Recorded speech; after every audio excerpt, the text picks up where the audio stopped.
But the rule of one. The rule of one is a framework that helps you create powerful, high-converting copy. It states that your copywriting should target one reader, present one big idea, make one promise, and offer one offer. But how does this teach you how to write a landing page?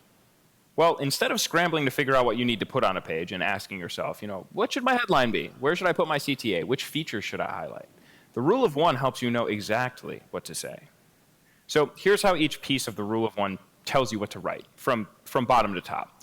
Start with one offer. What are you offering your reader? What can you give them? Look at the one promise. How does your offer actually change your reader for the better? What's the big idea here? How do you hook someone? What makes them want to read this page? And then your one reader. Who are you talking to? What do they care about? So if you work backwards from your one offer, each bit of your landing page design and copywriting falls into place. Now, there's one piece that we're going to want to talk through before we get into this, and that's to make sure that your campaign has a dedicated landing page. Don't create one landing page and then direct all your traffic from all of your campaigns to that. Why? Well, it makes for a bad experience. You have to match the message. For example, if you're running an ad on Facebook for your offer, let's say you have a store that sells pet training courses. If you run a Facebook ad highlighting a sale on your dog training course and then someone clicks through to your landing page and it's talking about how you can train your bird to sing Bohemian Rhapsody, but also how you can train your cat to play the piano and use the toilet, but not at the same time, of course. And then somewhere near the bottom you've got your dog training course sale, they're probably not even going to make it that far. They're going to click through, see that the web page is nothing like what they thought, and they're going to go back to Facebook to see what their high school classmates are doing now. Congratulations, potential customers avoided. So make sure that your campaign, make sure that your offer, make sure it has a dedicated landing page. Okay, now let's get into it. First, one offer. It's tempting to put multiple offers on your landing page, but that's going to tank your conversion rate. Try it. Compare the results in Google Analytics if you need proof. Why? Well, Hick's Law. This law states that it takes people longer to make a decision if they have more options to choose from, and the longer it takes to make a decision, the more likely people are to give up. If your landing page has more than one offer, readers will get distracted. They're less likely to convert. They won't choose. They'll just leave. Think about this. Have you ever asked your family where they want to go out to eat for dinner? They start weighing all the options. Uh-oh. What do you have a taste for? Well, I don't know. What do you have a taste for? Well, I'm good with whatever. Me too. Well, what does everyone else want? I'll tell you what everyone else wants, Dad. Everyone else wants someone to make a decision, but nobody does. And time passes, stomachs growl, tensions mount, and eventually, painfully, a decision gets made that's usually the same place that you always go, and nobody's happy. Okay, in 2013, as reported by Marketing Sherpa, Whirlpool launched an email marketing campaign with 4 calls to action related to their new ice kitchen collection. This Whirlpool email makes 4 offers at once. How do you decide which one is important? The 4 different CTAs in the Whirlpool email sent people to 4 different places. That See Details CTA button directed consumers to the rebate download landing page. The other 3 CTA buttons pushed to landing pages detailing the ice kitchen collection appliances' special features. To focus the email on the primary goal, to get people to the rebate landing page, Whirlpool updated the email to include only 1 CTA. The results? Their email click-through rate increased by 42%. Make one offer. Next, one promise. What's going to happen to people if they accept your offer? The promise of your landing page is your value proposition. It shows people how their lives are going to change for the better if they buy what you're selling. Making your one promise is what helps people understand why they should accept your offer. You can think of a great promise as the difference between what this is and what you get. Business Suites is an office space provider out of Austin, Texas. And although website conversions were their biggest sales driver, their landing page conversion rates were pretty low. So look here on the left. Where's the value? What kind of space is this? What do we get? This page leaves questions unanswered. The promise on this page isn't a promise at all. It's a chore. There are no results, no differentiators, no reasons to convert. Now, Business Suites revamped the landing page with an emphasis on their value proposition. Here you can see on the right. Once the language changed from what this is to what you'll get, conversions increased by 88%. Business Suites also then saw a 45% decrease in cost per action. Now, this page does list a lot of features. There's 9 of them.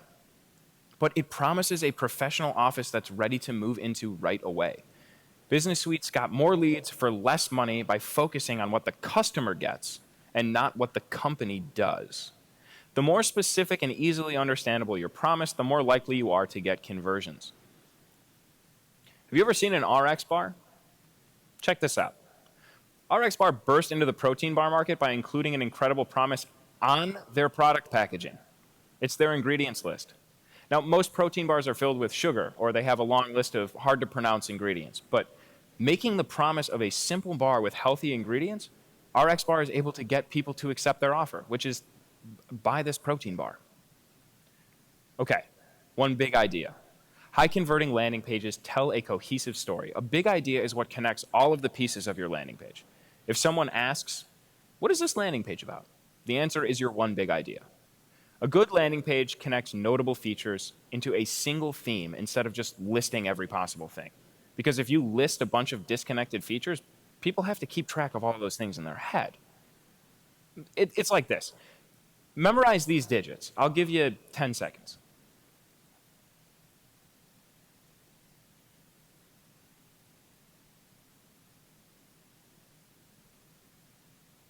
Okay. Did you get them? Probably not. Unfortunately, people don't have unlimited memories. They can only hold a few things in their heads at one time. So this is what it's like to look at a landing page without a big idea. But you can help them out if you unite all of these disconnected features under one theme. Look at the numbers now. When you recognize that they're all significant years, it becomes a lot easier to memorize, to recognize, to understand what we're trying to accomplish here. Now, Joel and I talked about finding a big idea as well. So let's hear what he has to say. You said something interesting there about having like the one big idea. You know, there might be a lot of benefits, but how do you kind of encapsulate that into one idea? Do you have any strategies or ways that you kind of think about that to arrive at that big idea as opposed to just kind of a bunch of smaller ideas? I think it's a matter of talking to customers and finding out what's the difference between a nice to have and a mission critical.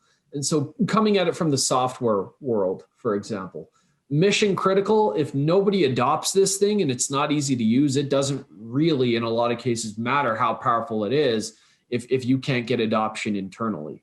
Now, a nice to have in that case might be, hey, we have an academy of resources to teach you how to use it, right? Like the two, you can mention the academy as a complementary argument to, hey, it's easy to use, plus we've got this huge library of training material.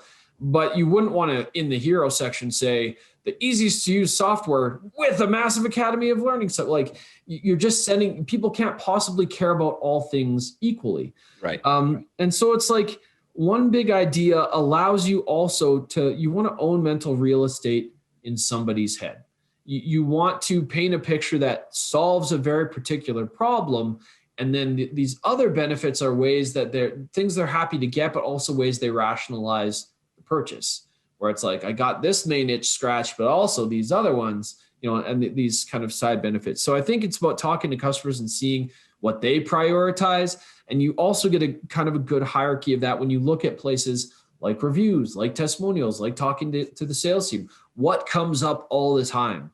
What's the itchiest itch that we scratch? What's the most challenging problem that we solve for people? That's the big idea. That's the thing you want to lead with. And it's not that we ignore all other benefits. It's just we don't try to give them all equal footing. A pretty good example of this is like I was working on a CRM and their big push was it's free, it's free, it's free, it's free. That's great. That got a foot in the door, I guess. It was a big idea that worked. But when you actually talk to customers, ease of use and adoption was a higher priority. Even something that's free is worthless if nobody's going to use it. So finding an angle, an idea, a big thing to anchor in at least helps people kind of reconcile what you are and why they need you. And then these other pieces help them feel good about that purchases and all the other ways that you solve, you know, other adjacent problems or all the other benefits they get because that big itch is scratched. Awesome. Yeah, I mean, the big focus of this show, is investigating a certain topic and trying to figure out how it improves the customer experience, which, then leads to growth. And the fact that you keep returning to, listen to the customers, listen to sales, what do the customers want, and then matching those expectations and providing that experience. It's just kind of great to see like that direct relationship and that tie from landing pages, how you can use landing pages to do that. All right, and finally, one reader. We've discussed the importance of knowing your audience, using their words, meeting them where they are, right? That's your one reader, the person with these pain points, with these problems, the person who talks about the problems in this way and needs to know these things. You can't write a landing page for everyone. You can't really write anything for everyone. If you try to do that, you'll end up writing for no one because it won't be relevant or important to everyone. And that's why you write to one reader. But here's the kicker. When you write to one person, you actually have to write the page as if it were for one person. Use the word you. Talk right to your one reader. You is the most powerful word in copywriting. It stands out. It makes the whole thing about your audience. And at the end of the day, they're the ones that matter.